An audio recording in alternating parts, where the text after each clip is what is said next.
Excited for today's install. Going to be installing a WeBoost cell phone signal booster. Probably seen these on a lot of vehicles out and about.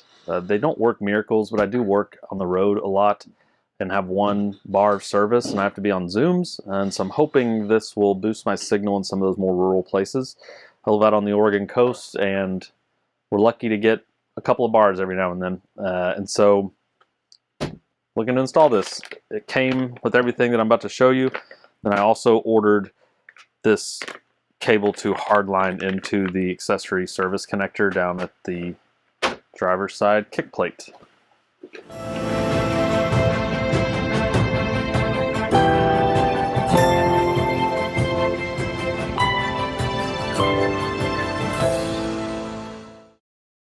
For this install, you're going to need quite a bit of tools.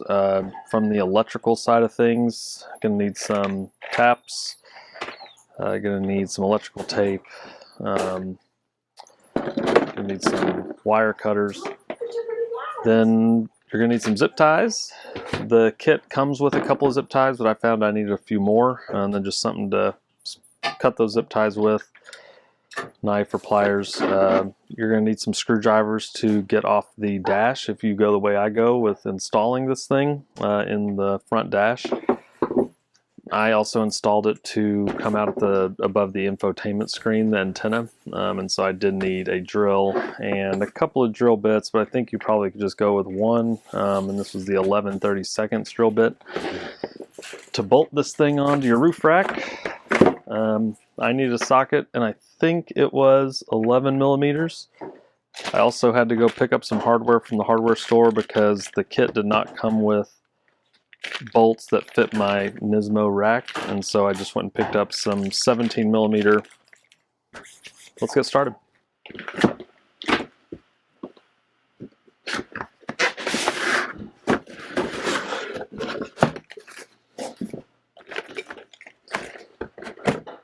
All right, here's the mount that it comes with. It's pretty heavy aluminum.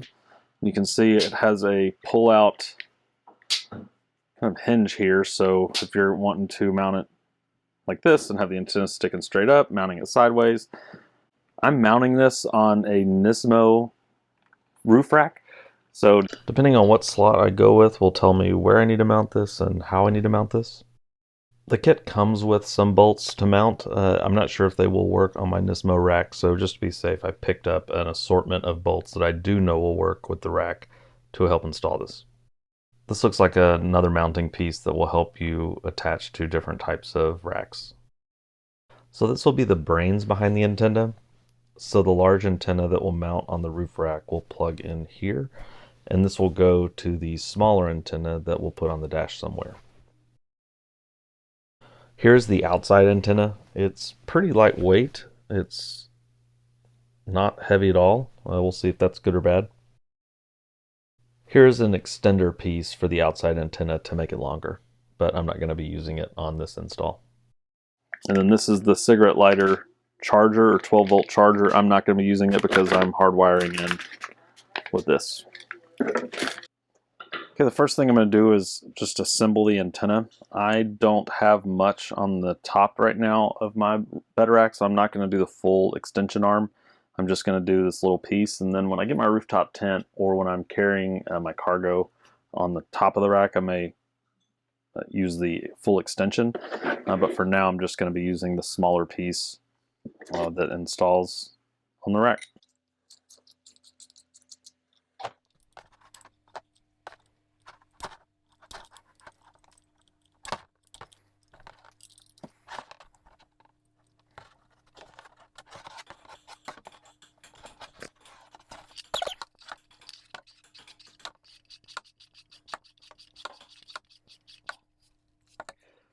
I'm thinking right here might be my best bet with this crossbar.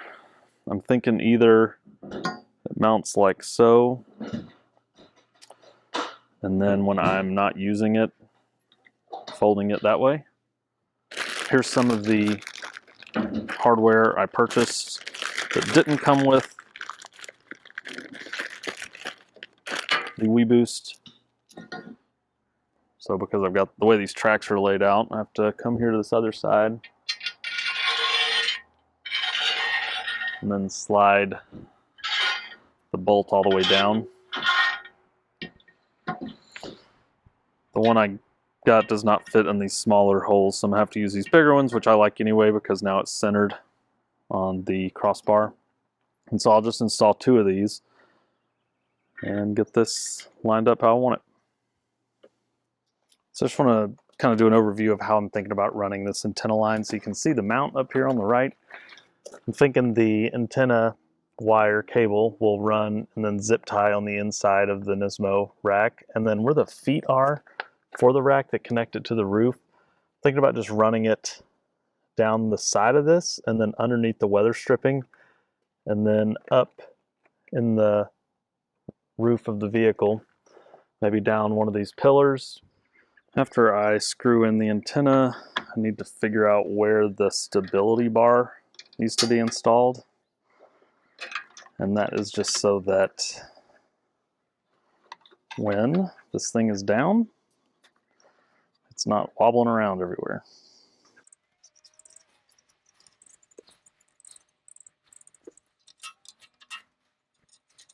Okay, I've zip tied the cable to just one of these screw holes that I didn't use. This kept me from having to wrap all the way around here. I'm going to put some shrink wrap on this and then connect the 2 cables together and then store some slack up in here underneath this Rome plate, and then work to feed some of that line down here beside the roof rack footing and inside the weather strip of the door. Okay, I've got this zip tied behind here. You might be able to see a little bit under there. I'm going to try to run it alongside this and then pull this weather stripping down out of the door. You may see an existing cable from my dash cam that runs to the back. So I'm going to kind of follow that same cord that I've already had installed for the dash cam just along this weather stripping. And hopefully this door will still shut and have a watertight seal. Once you get to this pillar, you'll want to actually go around in between the head carpet and this plastic, and you might use a plastic pry tool, but you'll actually want to feed this around so that it goes around all the instruments and things that are inside this panel, and then it'll pop out on the driver's side door. Okay, similar to the backseat door, I'm pulling down the weather stripping around the driver's side and just tucking it along here, and then you'll slowly get through the A pillar, excuse me. Okay, I have the weather stripping back on and the cable running down the A pillar. I ended up having to take this bottom kick plate off down here. You'll do that just by removing a screw that's up underneath against the floor underneath your emergency brake. And then there's a couple of these pop pins you just pull out that go in that way, and it should remove. You may have to pick up this little plate a little bit.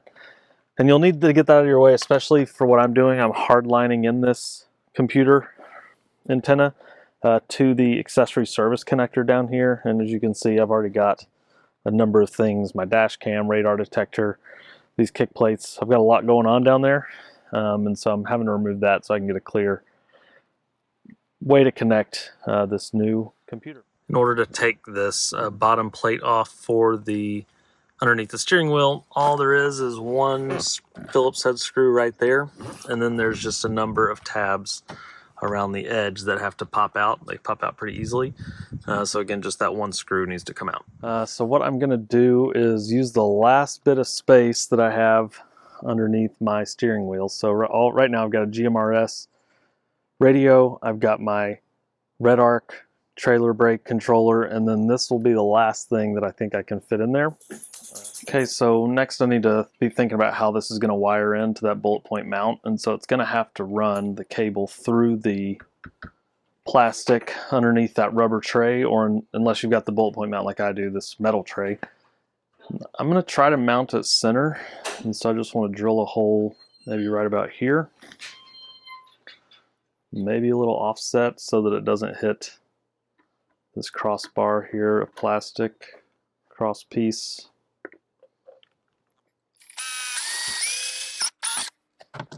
Okay, perfect where I wanted it. And so what I'm hoping is that this cable will feed right in there, and I may have to open it up just a little bit because as you can see it's a little small. So now we get to play the game of feed and find the cable. So here's the antenna feeding it through the top of where I just drilled, because I know that's going back on here. And then I just fed this cable more to the left. Kind of hard to see exactly where I fed it, but just tried to find an opening until I could hear a little rattle coming from behind the two-wheel drive, four-wheel drive switch. And then here it is. So now I can feed this as much as I need to. And then I'm going to go ahead and reinstall this bullet point mount so that this is just cleaner up here. And all I'm working with is this part down below the steering wheel. Okay, not the prettiest, but it's work in progress. So I have the outside antenna plugged into the back of this red box, the inside antenna plugged in right here, and then the hardwire cable plugged in right here.